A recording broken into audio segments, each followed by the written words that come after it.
ছট পুজো ঘিরে রবিবার নৈহাটির গোয়ালা ফটক ঘাট এলাকায় উপচে পড়ল ভক্তদের ভিড়। ভোর থেকেই গঙ্গার ধারে ছোটি মাইয়ের উদ্দেশ্যে পুজো দিতে হাজির হন অসংখ্য উপাসক। নিয়ম অনুযায়ী স্নান, ধ্যান, সূর্যদেব ও ছোটি মাইকে অর্ঘ্য প্রদান, প্রদীপ প্রজ্বলন ও আরতির মধ্যে দিয়ে সম্পূর্ণ হয় পুজোর আচার অনুষ্ঠান। দেশ জুড়েই ছট পুজোর উন্মাদনা ছড়িয়ে পড়েছে। বিহার, ঝাড়খণ্ড ও উত্তরপ্রদেশে এই উৎসব ঘিরে আনন্দের ঢল নেমেছে।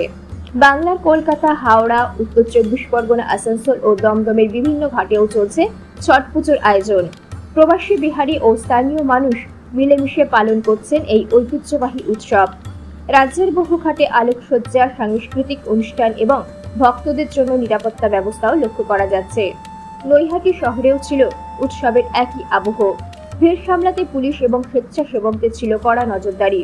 পরিষ্কার পরিচ্ছন্নতা বজায় রাখতে স্থানীয় ক্লাব এবং পৌরসভার উদ্যোগে বিশেষ ব্যবস্থা নেওয়া হয়। গঙ্গার জোয়ার ও স্রোত থাকা সত্ত্বেও ভক্তদের উৎসাহে কোনো ভাটা পড়েনি। পুজো শেষে বহু ভক্ত পরিবার সমাজ ও দেশের মঙ্গল কামনায় প্রার্থনা করেন। নৈহাটি ও আশেপাশের বিভিন্ন এলাকা থেকে আসা মানুষের মতো গোয়ালা ফটক ঘাটে ছট পুজোয় অংশগ্রহণ তাদের কাছে শুধু ধর্মীয় আচার নয়, বরং হৃদয়ের গভীর ভক্তির অনুভূতি ও পুণ্য লাভের এক অনন্য সুযোগ।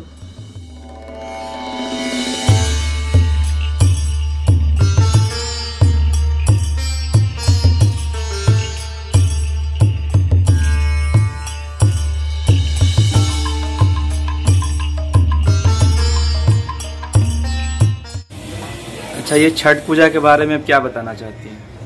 छठ पूजा हम लोग का ये बहुत बड़ा त्योहार है, बहुत बड़ा पर्व है और इस पर्व को हम लोग सब कोई बहुत धूमधाम से मनाते हैं। हम लोग सब लोग के प्रति इसका बहुत बड़ा आस्था है, बहुत हम लोग ये से करते हैं। सूर्य देव का पूजा होता है, बहुत अच्छा लगता है। सब कोई जाता है गंगा घाट पे, वहाँ जाके शाम के समय में अर्घ देते हैं और फिर सुबह सुबह जाते हैं हम लोग सब कोई और उगते हुए सूर्य को अर्घ देते हैं। यही सबसे बड़ी हम लोग के लिए